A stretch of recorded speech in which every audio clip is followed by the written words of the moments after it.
बच्चों के सच बोलने का माहौल कैसे बनाएं। तो अगर आप ऐसे पेरेंट्स हैं जिन्हें लगता है कि हमारे बच्चे हमारे साथ सच ही नहीं बोलते, बार बार हमारे से बात छुपाते हैं, और इस बात को लेकर अगर आप परेशान हैं तो मेरा ये वीडियो ज़रूर देखें। नमस्कार, मेरा नाम वंदना सक्सेना है।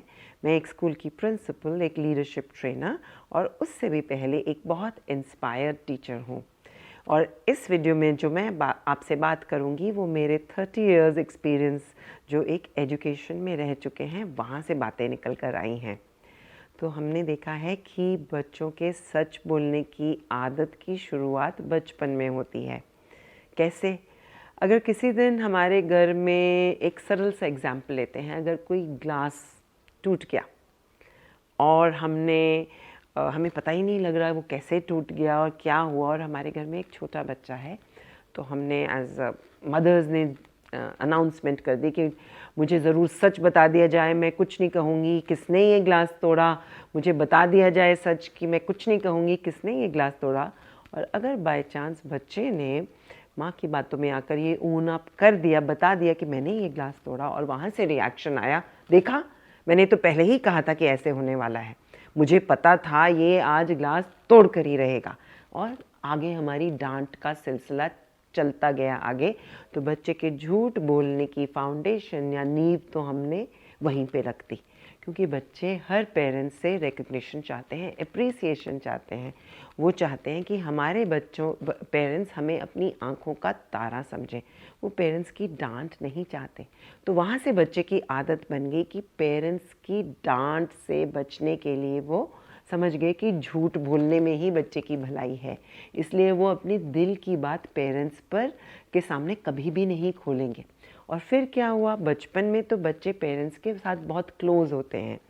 बड़े होते होते हैं, स्पेशली जब वो एडोलेसेंस में आते हैं, टीन एज में आते हैं, तो जाहिर है कि वो उनकी आइडेंटिटी होती है ज़्यादा फ्रेंड्स के साथ। उस समय बच्चे बहुत सारी कन्फ्यूजन से गुजर रहे होते हैं, and they like to be with their friends, they don't necessarily want to be connected and communicate with their parents. तो होता क्या है कि पेरेंट्स का उस समय ज़रूर जिम्मेवारी है कि they should make an effort to stay connected with the children.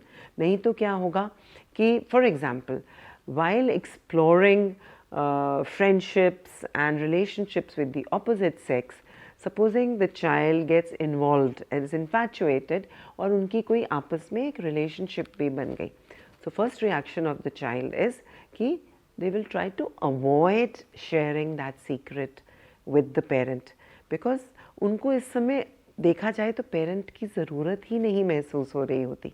They are finding their company with the friend and they are not looking to connect with the parent, and they don't feel the need to share that with their parent. ऐसे समय में ज़रूरी है कि parent को एक trusting environment और बातचीत का कनेक्शन ज़रूर बना के रखना है। अगर पेरेंट्स को समझ में भी आ रहा है कि the child is involve in a relationship with a girl और अ बॉय, तो ज़रूरी नहीं है हमने डायरेक्टली उस चीज़ के बारे में कोई क्वेरी करनी है। कनेक्शन एंड ट्रस्ट का मादा बना कर रखना है, क्योंकि मैंने देखा है that when children come to my room, अगर पेरेंट्स भी होते हैं तो वो ऐसी सीक्रेट्स मेरे सामने कह जाते हैं जिसको सुन के पेरेंट्स भी दंग रह जाते हैं।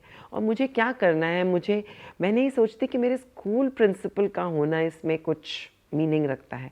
आई only look in their eye and I tell the child कि बेटा आपने आज सिर्फ सच बोलना है, and with the connection in the eye communicate to the child that I trust you, you will not let me down. आप सच में सच बोलोगे, और जो आपने सच बोला वो आपके लिए सेफ है, आपको डांट नहीं पड़ेगी। तो ऐसे माहौल में बच्चे खुद ब खुद ही सच बोल देते हैं, एंड उससे क्या होता है कि जो एडोलेसेंस की टर्बुलेंस है, जो कन्फ्यूजन्स हैं, जिन चीज़ के बारे में बच्चे सवाल ढूंढ रहे हैं, उसमें वो कभी ना कभी अपने पेरेंट्स, अगर कनेक्शन बना हुआ है तो वो पेरेंट्स के पास जाकर अपनी बात को सामने ज़रूर रखेंगे, and then there will be no surprises for the parents. Parents को आइडिया रहेगा कि बच्चा किस दिशा में आगे चल रहा है। और दूसरी बात, हमें बच्चे की प्राइवेसी का ज़रूर ध्यान देना है. We have to give space to the child. इस चीज़ को समझना बहुत ज़रूरी है कि if the child is become a habitual liar, अगर बच्चे को आदत पड़ गई है कि वो हर समय अपनी बात को छुपा रहे हैं, they are not getting the space for growth. ये तो हम जानते हैं दैट ग्रोथ नीड्स स्पेस. सबको अपनी जगह चाहिए है, अपने हिसाब से सांस लेने की का राइट भी हर एक को है. सो मेक श्योर कि आप अपने और बच्चों के बीच में एक रिस्पेक्टेबल डिस्टेंस भी रखें, लेकिन कम्युनिकेशन चैनल ज़रूर बना कर रखें. और क्या तरीके होते हैं जिससे बच्चे अक्सर सच बोलते हैं? पेरेंट्स को समझना चाहिए कि और याद करना चाहिए अपना टाइम, और बच्चे के सामने ज़रूर बात कीजिए कि जब मैं भी टीनेज में था तो मैंने ये किया, मैंने ये बदमाशी की. तो इससे बच्चे बहुत खुश होते हैं. जैसे डिनर टेबल या मील टाइम कॉन्वर्सेशंस में जब आप अपने बचपन की बात बच्चों के साथ करते हैं, then children automatically feel connected with the parents. और ये भावना पेरेंट्स की कि बच्चे तो हर समय बच्चे ही रहेंगे एंड हमारा एक्सपीरियंस और हमारे विजडम की वजह से वो अपना एक्सप्लोर नहीं करेंगे, वो एक गलत भावना है. सिमिलरली बच्चे को ये सोचना कि पेरेंट्स तो ऐसे ही पैदा हुए हैं और हर समय वो भाषण ही देंगे, वो कभी बच्चे थे ही नहीं, ऐसी भावनाएं जब हम आपस में कॉन्वर्सेशंस करेंगे सेंसिटिव टॉपिक्स के बारे में तो वो डिज़ोल्व हो जाएंगी. और आखिरी चीज़, कुछ ऐसी कम्युनिकेशंस होती हैं जिसके बारे में घर में हम बात ही नहीं करते. उनमें ऑपोजिट सेक्स अट्रैक्शन या रिलेशनशिप्स या जेंडर आइडेंटिटी क्राइसिस और ऐसे बहुत सारे सेंसिटिव टॉपिक्स जिसके बारे में नेचुरल क्यूरियोसिटी बच्चे में ज़रूर होती है.